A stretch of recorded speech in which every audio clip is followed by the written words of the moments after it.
Kita ada banyak kebolehan dan kemampuan dan setiap orang ada kesaktian yang tersendiri. Namun disebabkan sistem yang ada, disebabkan environment sekeliling, ramai orang dihilang keyakinan terhadap diri. Jadi tugas saya guys, nak bagi tahu korang bahawa korang semua yang tengok hari ni, korang sebenarnya lebih handal daripada apa yang korang rasa. So hari ni saya nak kongsikan satu benda yang mungkin mencabar pemikiran biasa masyarakat, dan sesiapa yang rasa something wrong somewhere dengan bagaimana dunia ini berfungsi dan bergerak, dia sesuai untuk tengok video ni. Sesiapa yang dah rasa okey dengan hidup dia, boleh skip video ni. Dan sebelum saya kongsi apa yang saya faham berdasarkan achievement, pengalaman dan apa benda yang saya lalui dalam hidup, saya setuju untuk orang lain tak setuju dengan saya, kerana bagi saya ini adalah satu jenis sikap yang kena ada kepada lelaki maskulin, iaitu berani berdiri dengan satu prinsip dan apa perkara yang dia rasa benar. Bagi saya semua orang pun betul berdasarkan apa yang dia nak dalam hidup. Namun saya rasa mungkin ada orang dia tak tahu benda ni. So based on pengalaman kehidupan saya, maka saya hari ini nak kongsikan dengan korang another angle tentang bagaimana untuk kita membawa diri kita dalam kehidupan hari ini.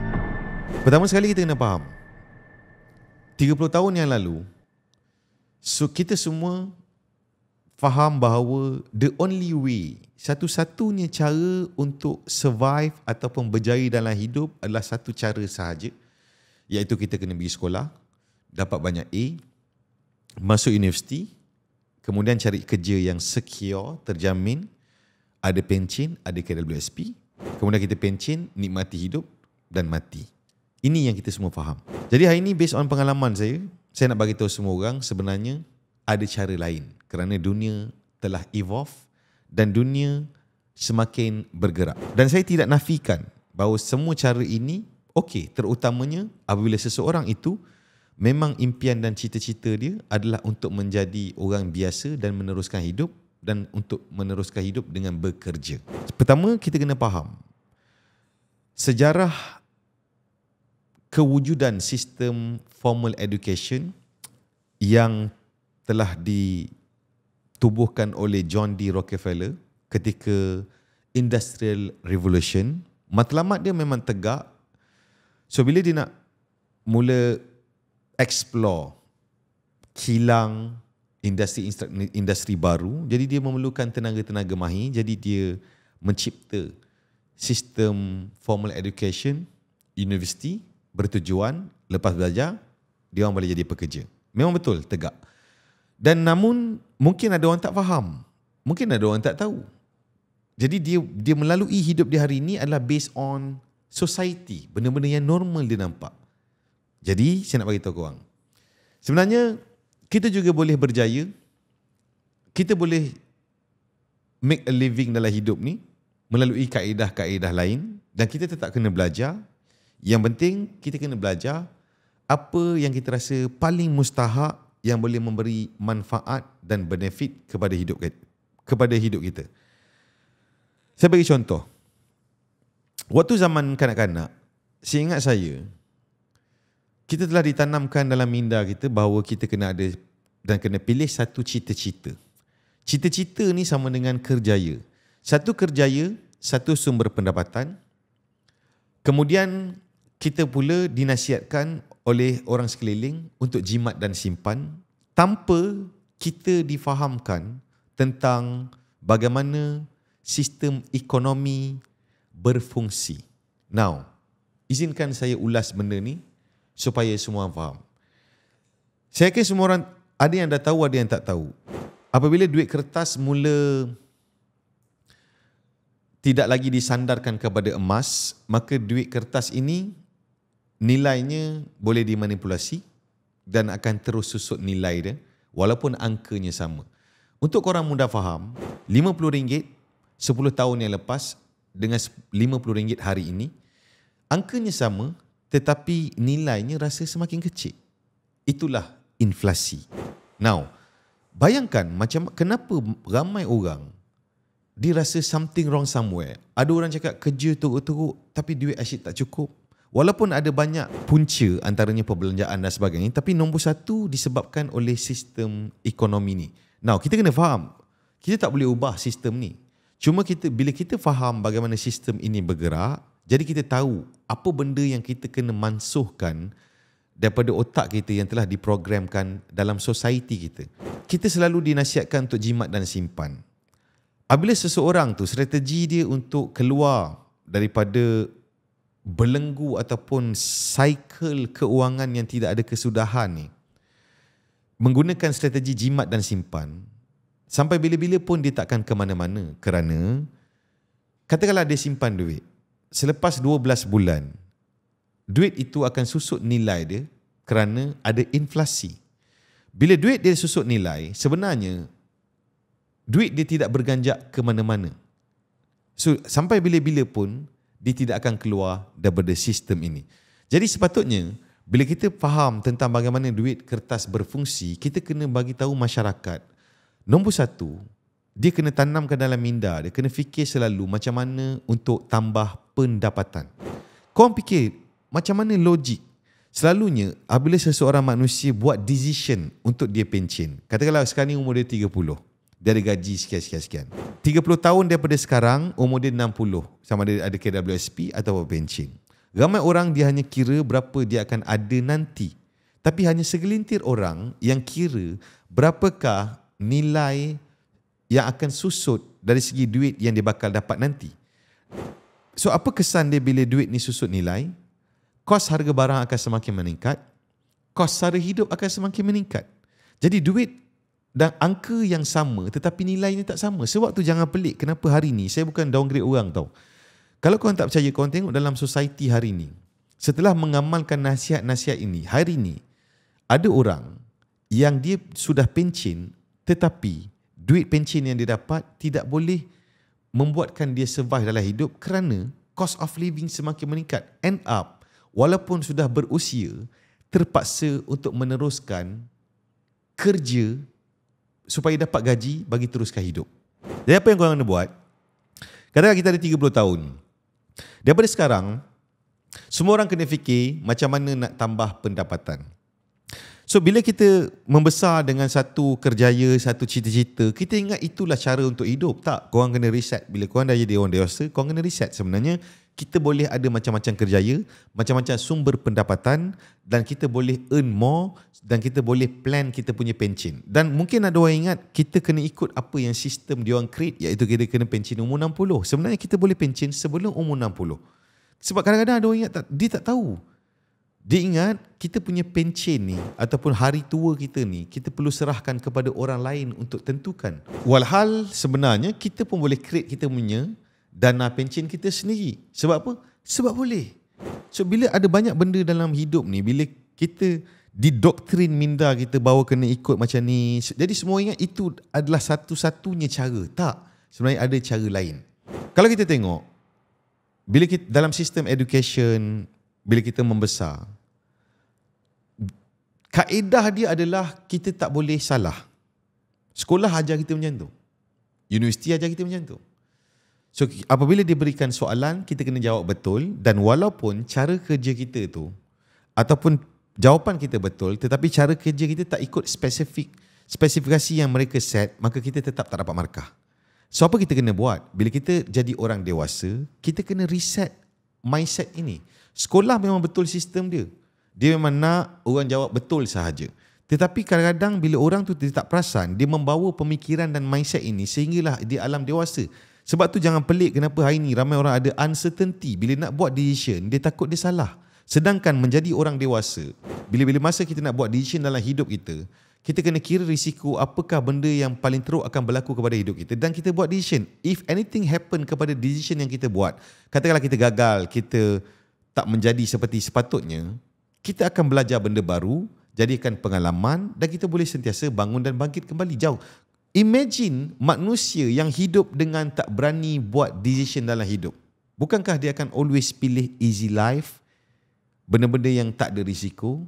Dan kita semua faham fundamental kehidupan ni, lagi banyak risiko yang kita ambil, lagi besar peluang kita berjaya. Cuma kita telah ditakutkan supaya jangan begitu, jangan ini, jangan begitu, yang tak apa-apa membuatkan kita tak berani untuk membuat decision dalam hidup. Bila kita dah dewasa, bila korang dah lepas universiti, korang kena reset sistem yang ada dalam kepala otak korang. Dan ia memang mengambil masa kerana terutamanya kalau orang tu lagi lama duduk dalam satu sistem. Sebenarnya kita boleh buat decision dan kita boleh salah. Selagi mana tak melibatkan dosa, tak melanggar undang-undang negara, kita boleh buat decision. Hari ini, dengan advice jimat dan simpan yang kita dapati berlega di dalam masyarakat kita, jadi ramai orang jadi pening, stres, dan saya yakin korang pun pernah lalui fasa ketika mana kita dalam masalah financial. Bila kita jumpa orang tu advice kita suruh jimat dan simpan, dalam keadaan kita dah tak ada apa. Isu dia bukan kita tak nak simpan, benda tak ada. Jadi something wrong somewhere dengan advice yang ada dalam masyarakat kita. Sebenarnya kita kena advice orang. Semua orang kena selalu fikir macam mana untuk tambah pendapatan. Semua orang kena reset mind dia. Sebenarnya dia boleh ada macam-macam kemahiran dan kebolehan. Bukan sahaja apa kemahiran yang dia ada sekarang, dia boleh mempelbagaikan. Dan dia tak boleh stop belajar. Always learn new thing. Belajar metod baru mencipta aliran tunai. Belajar bagaimana duit kertas berfungsi. Belajar macam mana untuk menguruskan keuangan. So bila kita tak faham benda ni, end up sampai bila-bila pun kita tak akan keluar daripada sistem ni. Dan yang paling sedihnya, ramai orang akan dapati hidup ini terlalu sukar untuk diorang. Sedangkan apabila kita switch sikit mindset kita, insya-Allah kita boleh keluar daripada sistem yang di-create dalam kepala otak kita. Seterusnya, apa yang saya faham tentang hidup ni? Bila saya recall balik hidup saya, dan saya mula faham tentang bagaimana dunia ini bergerak, dan saya mula faham yang mana benda-benda yang saya kena mansuhkan daripada kepala otak saya, yang mana saya rasa tak okey untuk saya. So saya dapati antara benda-benda yang mustahak untuk kita bagi exposure kepada orang adalah tentang susut nilai duit kertas. Sebab kadang-kadang orang tu dia tak faham, dia tak tahu. Kalau kita tengok ahli akademik, orang-orang yang mahir tentang ekonomi, bila dia ulas tentang inflasi ni, menggunakan perkataan-perkataan yang kompleks untuk difahami oleh orang biasa. Jadi saya izinkan saya ulas supaya kita semua faham. Bayangkan kita ada baldi. Dan di atas baldi ni ada satu pili air yang mengeluarkan air. So mengeluarkan air aliran tunai ni adalah sumber pendapatan kita, gaji. Bayangkan apabila majoriti manusia sumber pendapatan dia air yang kecil keluar dan di tadah air itu dalam baldi yang di dasar di hujungnya ada bocoran yang kecil. So saya nak tanya korang, bilakah air ini akan penuh? Bukankah air ini takkan penuh sampai tiupan sangkakala? Sebab apa? Bocor yang di bawah itu adalah sistem ekonomi duit kertas yang mana kita tak boleh tampal. Kita tak boleh ubah. Sebab itulah sistem yang ada dan beyond kita punya kontrol. Namun, bila kita tengok dan kita faham bagaimana sistem kewangan ini berfungsi, jadi kita tahu solution dia adalah melalui bahagian atas. So apa kita kena buat? Pertama, sama ada kita melajukan air yang keluar daripada satu pipe ataupun kita memperbanyakkan pipe-pipe air ini supaya air yang masuk lebih laju daripada air yang keluar. Dan bila kita berjaya tadah air ini sehingga permukaan atas melimpah-limpah dan kita boleh letak baldi yang lain. So inilah maksudnya seseorang manusia bagaimana untuk mencipta kekayaan. So dia kena faham dulu. Duit yang kita ada hari ini, nilai dia akan terus susut. Dan korang tak boleh guna strategi jimat dan simpan. Itu belum kita cerita lagi. Orang yang sentiasa buat pinjaman, setiap kali kenaikan gaji tahunan, dia buat loan. Saya yakin tidak ada pendedahan secara serius kepada masyarakat tentang bagaimana sistem duit itu bergerak. Okey, seterusnya. Bila saya tengok, bila masuk industri revolusi makanan, ini dia ada macam-macam guys. Kenapa apa yang berlaku kepada manusia sejagat apa semua, supaya kita faham dan macam mana kita nak keluar, nak membawa diri kita tidak jadi slave kepada sistem ni. So bila datang revolusi industri makanan, yang dipelopori oleh orang bisnes. So dia punya goal adalah mengutamakan keuntungan, mengurangkan kos. Jadi so muncullah artificial, muncullah benda-benda yang manusia akan consume setiap hari selama berpuluh tahun, yang mana akan membentuk fizikal dan mental dia. Kemudian datang pula teknologi internet, media sosial yang banyak mengganggu fokus dan efisiensi seseorang manusia. Kemudian datang pula agenda-agenda role jantina lelaki dengan wanita, equality dan sebagainya. So apa jadi kepada manusia sejagat? Jadi huru-hara, pening, tak tahu mana lalu tuju. So end up akan ramai mencari jalan keluar dengan escape, sama ada melibatkan diri dengan benda-benda yang merosakkan hidup dia, ketagihan terhadap benda-benda yang merosak hidup dia, dan akhirnya kita hilanglah kemampuan dan mungkin bakat yang ada kepada seseorang manusia hanya kerana pemahaman yang tidak berapa tepat yang diberikan dalam masyarakat. Jadi korang dah faham, apa yang saya bagi tahu ni, saya tak cakap apa yang korang buat sekarang ni salah. Dan mungkin ada orang lepas dia dengar apa saya cakap ni, mungkin ia akan mengubah naratif ataupun apa yang dia faham tentang hidup. Bagi menyudahi video ni, saya ceritakan orang apa yang berlaku kepada hidup saya based on apa yang saya faham. Yang pertama, saya kerja kerajaan dulu. Pembantu takbir perkeranian grade N17. Dan saya memang telah ditanamkan dalam otak saya untuk mencari kejayaan yang terjamin. Kemudian bila saya bekerja selama 6 tahun, kenaikan gaji tahunan lebih kurang RM100 dan kadar inflasi terus meningkat setiap tahun. Dalam keadaan cost of living semakin meningkat, ditambah dengan tanggungjawab sebagai lelaki, jadi saya dapati kalau saya berterusan duduk dalam kerjaya saya itu, I'm not going anywhere. Dan selepas saya kira-kira, saya memerlukan mungkin lebih kurang 800 tahun untuk saya keluar daripada sistem tu. Dan korang kena faham, saya tak cakap, saya tidak memperkecilkan kejayaan orang lain, tapi saya cakap ni based on apa yang saya faham. Kenapa saya berani buat decision. Now, waktu tu gaji saya 1,000 lebih. Saya buat decision, saya buat risk management. If anything happen to my life, bila saya mula menjual di jalanan, kalau apa-apa berlaku, apakah benda paling teruk akan berlaku? Saya akan kembali hidup dalam keadaan susah, yang mana saya dah biasa. So I have nothing to lose. Jadi saya buat decision, berhenti kerja. So saya start dengan menjual di jalanan. Menjual di jalanan ni maksudnya mencipta aliran tunai yang tidak ada limitation. So lagi ramai orang saya jumpa tepi jalan, lebih besar peluang saya dapat. Lagi banyak saya dapat close, lagi banyak income yang saya dapat. So selepas itu saya mula faham dengan limitation. Sebelum ni bila saya kerja, saya dapati ada limitation on income. Bila saya berniaga, saya dapati ada limitation on kerja-kerja untuk menjual. Jadi saya mula mencari solution dengan cara membina pasukan. Lagi ramai orang join saya, lagi ramai orang sama-sama menjual, lagi besar jualan yang saya akan dapat. Seterusnya, bila saya dapati aliran tunai semakin laju,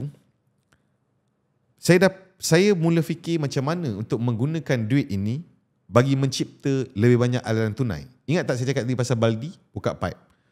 So kemudian saya diversify, membuka rangkaian kedai fizikal. Saya maintain saya punya lifestyle. Saya tak ada kereta mewah. Saya tidak duduk di kawasan tempat tinggal yang mewah.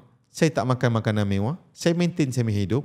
Kemudian saya fokus untuk membelanjakan duit saya untuk mencipta lebih banyak aliran tunai. Sebab saya tahu, kalau saya ambil duit-duit ni, saya simpan dalam bank, duit saya tak pergi mana-mana.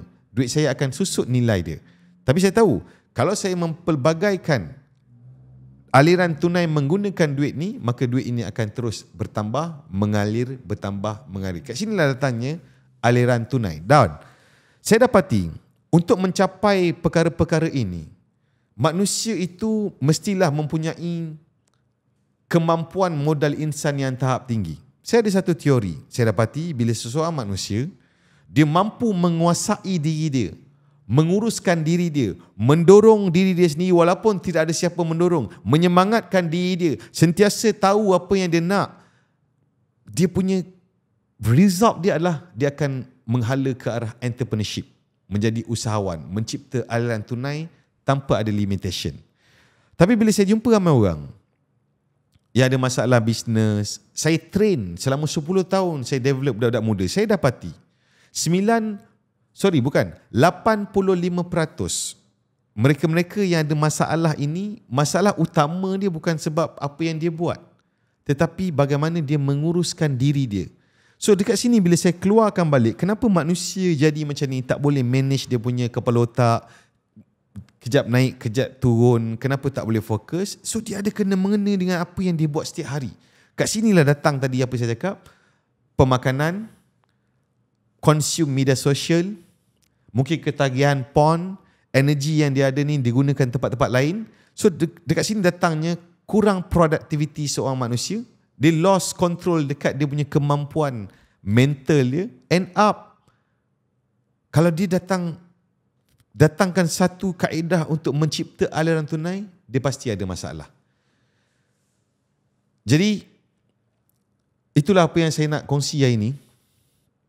Saya harap korang semua boleh fikir-fikirkan, mencari di manakah titik untuk mengubah kehidupan korang.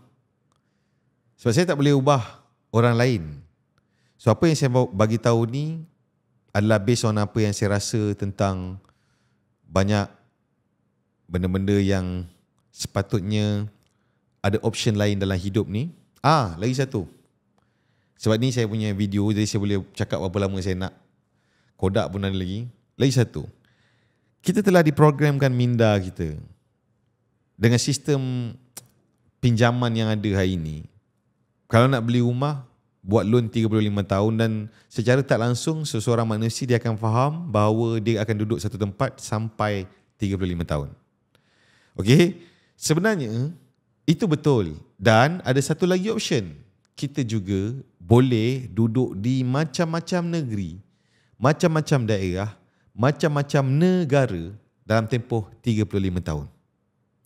So, apa kesan dia? Kesan dia, bila kita banyak keluar daripada kebiasaan benda yang kita lalui, kita akan membuka kepala otak kita, melihat dunia ni dari sudut yang berbeza dan akan faham banyak perkara based on orang yang kita jumpa, based on tempat yang kita pergi, based on pencapaian orang lain. Jadi bila kita tengok konsep dan lagi satu, kau jangan salah faham. Mungkin ada kadang-kadang ada orang akan komen, kalau semua orang kaya, siapa yang ni? Tak, kau salah faham. Konsep dia sama je. Saya yakin kalau kita bagi exposure, pemahaman kepada ramai orang untuk menjadi kaya, apa yang kita nak susun ni, dia tak mudah. Dia akhirnya berbalik kepada individu itu sendiri. Dan memang saya percaya dunia ni, dia always akan ada orang. Jadi at least saya punya goal, at least kalau dapat 1% pun yang mula faham benda ni, yang dia cuba grow hidup dia, saya yakin dia akan memberi impact. 1% manusia yang tengok, dia akan memberi impak kepada orang-orang yang di sekeliling dia. At least, lagi banyak orang-orang yang mencipta aliran tunai, yang melihat hidup ni dari sudut yang berbeza, lagi besar peluang yang dia boleh cipta untuk orang lain. Okay? So itu antara benda yang saya rasa apa yang berlaku di dalam dunia kita ada hari ini. Kalau korang rasa video ni memberi manfaat kepada korang, mungkin ada setengah drive, mungkin ada sambil buat kerja, saya nak beritahu korang guys, ada banyak benda yang ada dalam kepala otak korang, sebenarnya korang boleh ubah. Apa yang korang faham selama ni sebenarnya belum tentu lagi yang paling tepat untuk korang. Ramai orang buat, tidak semestinya itu paling tepat. Dan korang sebenarnya lebih handal daripada apa yang korang sangka. Cuma sistem-sistem ini membuatkan korang rasa terhad terhadap diri korang. Environment sekeliling korang membuatkan korang rasa terhad terhadap diri korang. Jadi ini benda nampak simple. Satu benda yang saya selalu buat dulu, waktu zaman saya struggling, waktu zaman saya tak nampak kehidupan yang sebenar, saya selalu cakap, aku sebenarnya lebih handal daripada ni. I can do better. Aku boleh. Tapi saya tak tahu cara macam mana. Yang saya ada ialah percaya sahaja. InsyaAllah. bukan saya dua guys, selepas banyak tahun Allah datangkan ilham dan kebijaksanaan untuk saya faham benda ni. So dia always kena start dengan kita percaya dulu. Korang kena hancurkan limitation daripada kepala otak korang. Dan sepatutnya kita adalah manusia yang Allah cipta sebagai khalifah di muka bumi ni. Kita ada banyak kebolehan dan kemampuan dan setiap orang ada kesaktian yang tersendiri. Namun disebabkan sistem yang ada, disebabkan environment sekeliling, ramai orang dihilang keyakinan terhadap diri. Jadi tugas saya guys, nak bagi tahu korang bahawa korang semua yang tengok hari ni, korang sebenarnya lebih handal daripada apa yang korang rasa. Korang lebih handal daripada apa yang korang sangka. Percaya benda tu dan henyak sampai lunyai. Live the life to the fullest. Do you understand? Namun